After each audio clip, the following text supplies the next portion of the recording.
15 அட்டைகளின் மொத்த எடை 50 கிராம். பாருங்களேன் இந்த கொஸ்டின். 15 அட்டையோட மொத்த எடை 50 கிராம் கொடுத்துருக்காங்க. ஓகேங்களா? 15 அட்டைக்கு 50 கிராம்னா சிம்பிள். 15 அட்டை 50 கிராம் 2.5 கிலோகிராம் எடையில். அப்ப 2.5 கிலோகிராம் 50 கிராம் கொடுத்துட்டாங்களா? இங்க அப்ப கிலோகிராம கிராம மாத்துங்க. 1000 கிராம்ன்றதான் 1 கிலோ. அப்போ 2500 kilogram.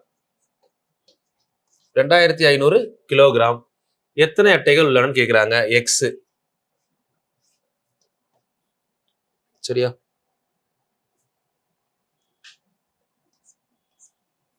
One 5s are 5, 5 5s are 25. So 50. So இப்போ வேற எதை கேன்சல் பண்ணலாம். இந்த 50வையும் இந்த 15ஐயும் பெருக்கிக்கலாம். ஸோ அப்போ எக்ஸ் ஈக்குவல் டு 750. அப்படியே டைரக்டா ஆன்சர் பண்ணலாம். சரிங்களா? ஒன்று. இன்னொன்று, நம்ம இந்த விஷயத்த நம்ம வேற எப்படி பண்ணலாம்? ஷார்ட்கட்ல 15 கீழே எக்ஸ், இங்க 50 2500. இப்போ இது ரெண்டுக்கும் என்ன ரிலேஷன் அப்படின்னா 50 × 50 2500. அப்ப 15 × 50 எவ்வளோ? 15 50 750. ஸோ இப்படியும் நம்ம பண்ண முடியும். Directly proportional. நம்ம ரெண்டுமே வந்து கிளாஸ்ல பார்த்துருப்போம் போன வீடியோஸ்ல. பார்க்காதவங்க